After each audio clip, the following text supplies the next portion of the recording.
Hi viewers, welcome to our channel. ప్రస్తుతం మనతో పాటు సీనియర్ జర్నలిస్ట్ దాము బాలా సార్ ఉన్నారు. వారితో మాట్లాడదాం. నమస్కారం సార్. సార్, పవన్ కళ్యాణ్ గారిని హత్య చేయడానికి ప్రయత్నాలు జరుగుతున్నాయని చెప్పేసి ఒక వార్త వైరల్ అవుతుంది సార్. కేంద్ర నిఘా వర్గాలు కూడా చెప్తున్నాయన్నట్టుగా చెప్తున్నారు. అసలు నిజంగా ఈ విధంగా ప్రయత్నిస్తున్నారంటారా? అసలు ఎవరి దగ్గర నుంచి పవన్ కళ్యాణ్కి థ్రెట్ ఉంది? మీరేం చెప్తారు సార్ దీని గురించి?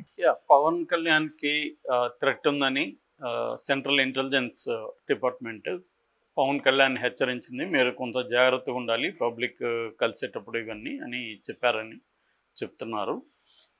అయితే దీన్ని పవన్ కళ్యాణ్ అఫిషియల్గా కన్ఫామ్ అయితే చేయలేదు. ఎందుకంటే నిజంగా కూడా థ్రెట్ ఉంటే అది పబ్లిక్గా చెప్పడం కరెక్ట్ కూడా కాదు.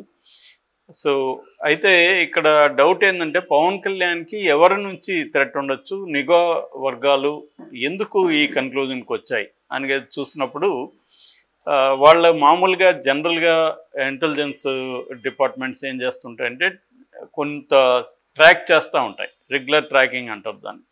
మామూలుగా ఇప్పుడు మనం మాట్లాడేటప్పుడు కొన్ని రకాల పదాలు వాడితే అంటే ట్యాగ్ వర్డ్స్ అంటారు, అది ఆటోమేటిక్గా అక్కడ సిగ్నల్స్ వెళ్తాయి ఎవరు ఈ మాట్లాడుతున్నారు అంటే. ఎక్కువగా ఇప్పుడు మన సెల్ ఫోన్, ఫర్ ఎగ్జాంపుల్ నా సెల్ ఫోన్ నుంచి నేను కొన్ని పదాలు ఎక్కువగా వాడుతుంటే ఆ పదాలని అది అక్కడ హెచ్చరిక జారీ చేస్తుంది. మన మీద నిఘా పెట్టడం మొదలు పెడతారు. అలాగా వాళ్ళకి రెగ్యులర్ ట్రాకింగ్లో భాగంగా పవన్ కళ్యాణ్ని హత్య చేయాలని ఒక కుట్ర బన్నుతున్నట్టుగా వాళ్ళకి అనుమానాలు వచ్చాయి. అయితే ఎవరు నిర్దిష్టంగా ఏ వర్గాలు ఏంటనేది వాళ్ళు చెప్పలేదు. సో జనరల్గా మామూలుగా ఏంటంటే ఇటు వివిఐపీలు కావచ్చు, సెలబ్రిటీల మీద ఒక కన్ను అయితే ఉంటుంది ఇంటెలిజెన్స్ వర్గాలకి. ముఖ్యంగా ఇతను ఇప్పుడు ఉప ముఖ్యమంత్రి, తర్వాత కేంద్రంలో కూడా మోడీతో సన్నిహితంగా ఉన్నాడు. మోడీ కూడా ఇతనికి చాలా ఇంపార్టెన్స్ ఇస్తున్నాడు. సో ఈ యాంగిల్ నుంచి కొంతమందిని వాళ్ళు పర్వీలో పెట్టుకున్నారు ఇంటెలిజెన్స్ వాళ్ళు. అందులో భాగంగా పవన్ కళ్యాణ్ కూడా ఉన్నాడు. సో పవన్ కళ్యాణ్ థ్రెట్ ఉందని ఆల్రెడీ పవన్ కళ్యాణ్ గతంలో కూడా అనేక సార్లు చెప్పాడు. నన్ను చంపాలని కొంతమంది ట్రై చేస్తున్నారు, నేను భయపడను, ఇవన్నీ మాట్లాడాడు.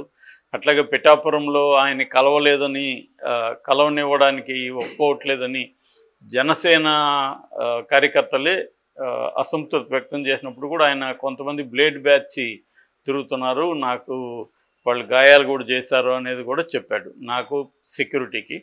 అందువల్ల నేను అందరినీ కలవట్లేదు అనేది కూడా అప్పుడు ఆయన చెప్పాడు. ఆ తర్వాత మరి దాని మీద చాలా అనుమానాలు కూడా వ్యక్తం చేశారు జనం. ఎందుకంటే బ్లేడ్ అంటే కోసి ఉంటే తెలియాలి కదా, ఏదైనా బట్టలన్నా చినుగు ఉండాలి.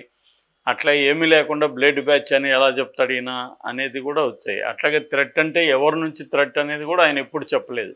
వేగ్గా చెప్పడం, దాని మీద పోలీసులు కంప్లైంట్ ఇవన్నీ వేయలేదు. సో అదేంటంటే ఒకసారి ఎప్పుడైనా నాకు థ్రెట్ ఉందంటే ఓకే, కానీ నాయనప్పులు వచ్చే టైప్లో ప్రతిసారి చెబుతూ కావాలని చెప్తున్నాడు ఆయన అన్న డౌట్ అయితే చాలామందికి వచ్చింది. పైగా ఆయన వాలంటీర్ల విషయంలో కూడా నిఘా వర్గాలు అనేది వాడాడు. కేంద్ర నిఘా వర్గాలు అప్పుడప్పుడు పవన్ కళ్యాణ్ వాడతాడు అనేది జనాల్లోకి వెళ్ళిపోయింది. సో అప్పుడు కూడా వాలంటీర్లు కొంతమంది అమ్మాయిలు 30,000 పైన అమ్మాయిలు మిస్సింగ్కి వాలంటీర్ల కారణం ఇది కేంద్ర నిఘా వర్గాలే స్వయంగా నాతో చెప్పాయి అన్నప్పుడు కూడా అది కామెడీ అయిపోయింది.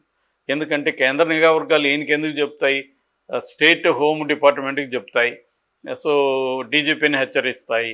అవి వదిలేసి ఈయనకి ఎందుకు చెప్తారనేది అప్పుడు. ఒకవేళ చెప్పుంటే ఈయన బాధ్యత ఏంటి, డీజీపీకి, పోలీస్ డిపార్ట్మెంట్కి చెప్పడం, సిఎస్కి చెప్పడం, ఈయన దగ్గర ఏం ఇన్ఫర్మేషన్ ఉంచో అది ఇవ్వడం తప్ప పబ్లిక్లో పోయి ఇలా మాట్లాడడం, ఇంకా లేనిపోని అనుమానాలు లేనిపోని శాంతి భద్రతల ఇష్యూని క్రియేట్ చేయడమే కదా అనేది అప్పుడు ఈయన మీద విమర్శలు వచ్చాయి.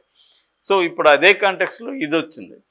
ఓవరాల్గా చూస్తే పవన్ కళ్యాణ్ని చంపాల్సిన అవసరం ఎవరికి ఉంది అనే దానికి కూడా ఈ న్యూస్లో కొన్ని రాశారు. అదేంటంటే ఒకటి, మోడీ వ్యతిరేక వర్గాలు పవన్ కళ్యాణ్ చంపాలనుకుంటున్నాయి అనేది నెంబర్ 1. ఎవరి మోడీ వ్యతిరేక వర్గాలు?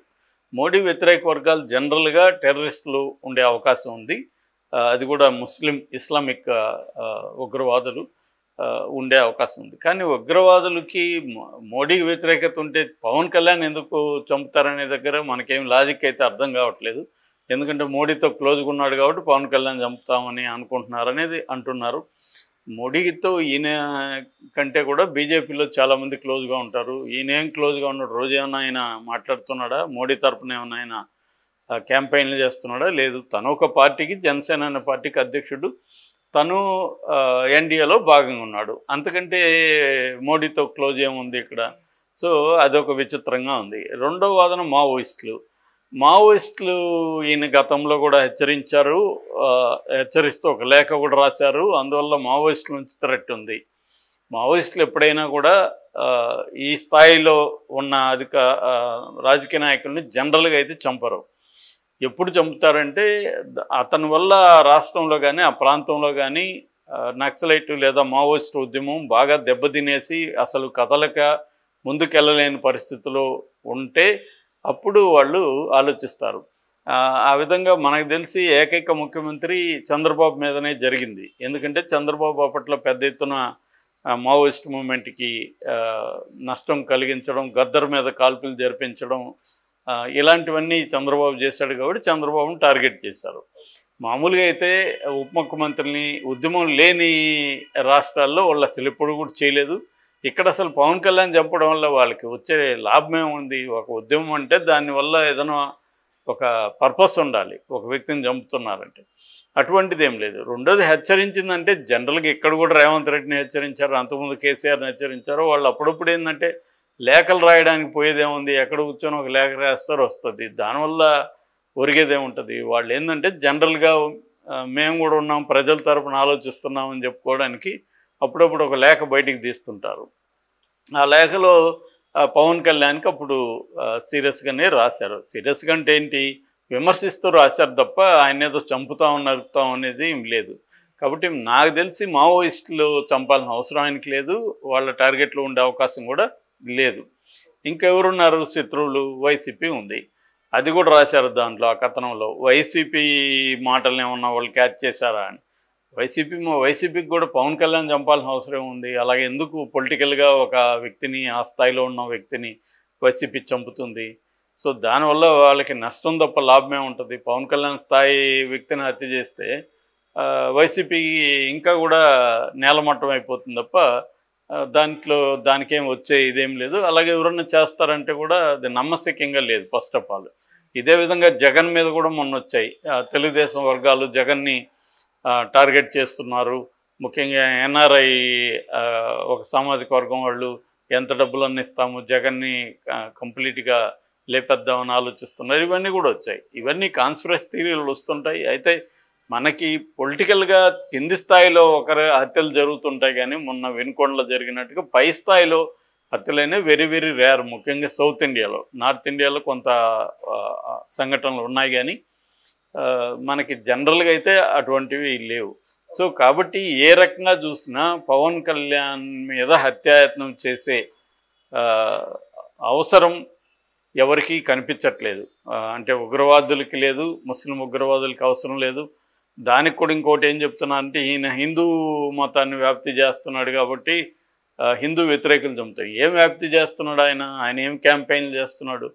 బీజేపీ కంటే ఏమి ఎక్కువ చేయట్లేదు కదా. తన వ్రతాలో అవేవో చేసుకుంటూ వేషాలు వేసుకుంటూ ఆయన మార్గంలో ఆయన వెళ్తున్నాడు. అంత తప్ప ఆయన అంతకంటే మిగతా మతాలని తిట్టింది లేదు, అతను దీన్ని పొగిడింది లేదు. సో చాలాసార్లు హిందూ మతాన్ని మేము ప్రోత్సహిస్తున్నాం అనుకుంటున్నారు, అదేం లేదని కూడా క్లారిఫై ఇచ్చాడు ఆయన. కాబట్టి రెండోది ఆంధ్రప్రదేశ్లో అటువంటి ఒక మత ఘర్షణ స్థాయి అనేది కూడా లేదు. కాబట్టి ఏ రకంగా చూసినా పవన్ కళ్యాణ్కి ఏ వర్గం నుంచి కూడా థ్రెట్ ఉండే అవకాశం అయితే కనిపించలేదు. సో మళ్ళీ ఇదొక కామెడీ ట్రాక్ లాగా అయిపోతుందా అనేది చూడాలి. ఎందుకంటే ఆల్రెడీ కామెంట్లు దాని కింద చూస్తే గుడ్ జోక్ అని ఒకరు, వాళ్ళే కామెడీ చేస్తున్నాడు అని ఒకరు ఇలా పెడుతున్నారు. గతంలో ఈయన నిఘా వర్గాలు అన్నాడు కాబట్టి ఇప్పుడు కూడా మళ్ళీ కేంద్ర నిఘా వర్గాలు అనేసరికి కామెడీ అయింది. ఎందుకంటే కేంద్ర నిఘా వర్గాలు నిజంగా పవన్ కళ్యాణ్కి థ్రెట్ ఉంటే మళ్ళీ అగైన్ వాళ్ళు రాష్ట్ర ప్రభుత్వానికి చెప్పాలి, సిఎస్కి చెప్పాలి, డీజీపీకి చెప్పాలి, ఈయనకి సెక్యూరిటీ పెంచాలి. అవేమీ లేవు. నిజంగా థ్రెట్ ఉంటే సెక్యూరిటీ పెంచాలి కదా ఆయనకి. అవేమి లేకుండా ఆయన చెవులో గుసగుస అని నీకు థ్రెట్ ఉంది, నువ్వు కొంచెం జాగ్రత్తగా ఉండని చెప్తాయా కేంద్ర నిఘా వర్గాలు? ఇది కొంత ఆడ్గా విచిత్రంగా ఉంది.